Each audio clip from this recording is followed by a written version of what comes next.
if you would.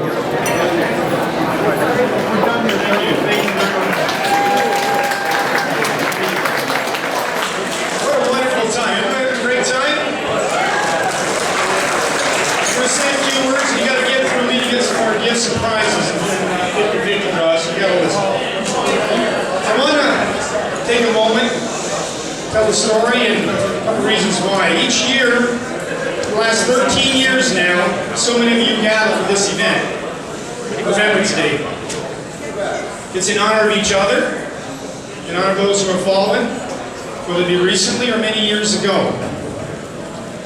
It is a day to give tribute, a day to commend, a day to say thanks, a day to smile, laugh, and feel proud, and yes, a day to remember. My name is Dan Bouzide Jr., and I am the son of Dan and Eva Bouzide.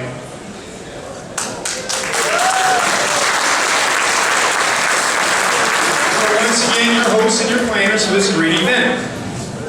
I am a guest here today, along with my two sisters, Carrie and Lori, who also have been helping out all day long. We would like to take a few moments to pay proper tribute.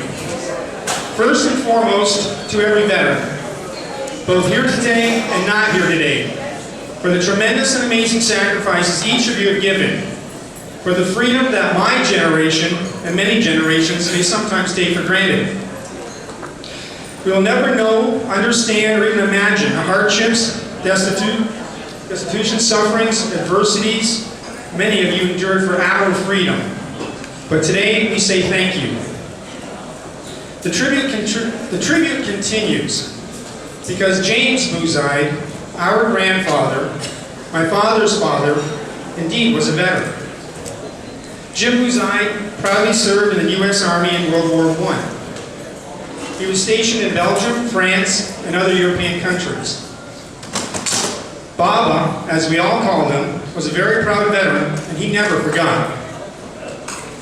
After the service, he lived a full life, raising 7 children with his beloved wife, Marie, worked hard at his produce business to provide, was active in the Windsor community and the churches.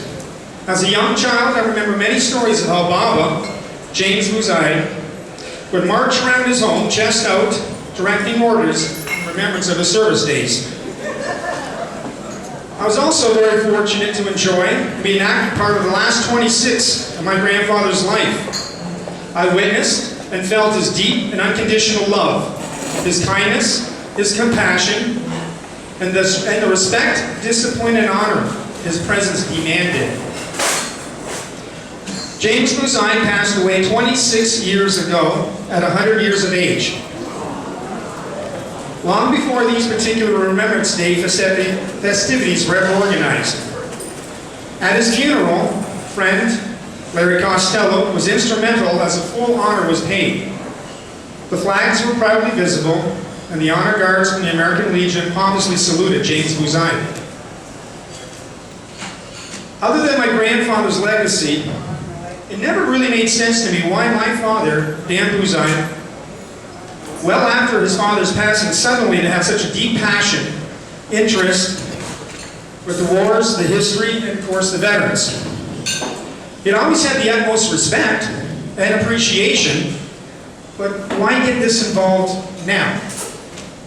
Why such a sacrifice? Or such little gratitude?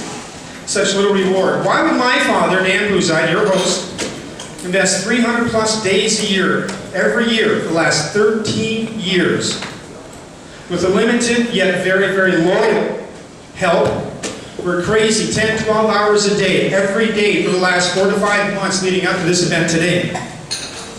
Why would Dan Bouzide work on shoestring budgets to find ways to teach and educate thousands and thousands of high school students of the endless sacrifices you made and continue to make for their freedom?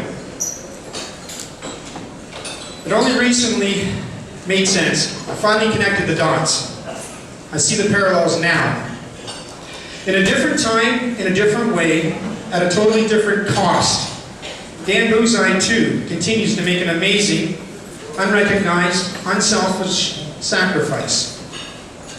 Your stories, your commitments, your sacrifices, your dreams live through his work. This is my Father's way to serve you, by dedicating and devoting the last 13 years of his life to honor you. And through honoring you, my Father is finally able to fully and respectfully honor, pay homage, and thank his father, James Bouzide, a war veteran. My father has become very close to many of you. And as we all are, we're all very, very proud of each of you. In the same way, I know that my mother, Eva, is very, very proud of her husband. My sisters and I are very, very proud of our dad. And today, especially today, even though we did not live long enough to experience any of these Remembrance Day celebrations and all the great food and talent, I know James Bouzide is looking down and very, very proud of you, Dad. Thank you, Dan Bouzide, for making today Remembrance Day and the last 13 Remembrance Days very, very special for everybody here. Thank you.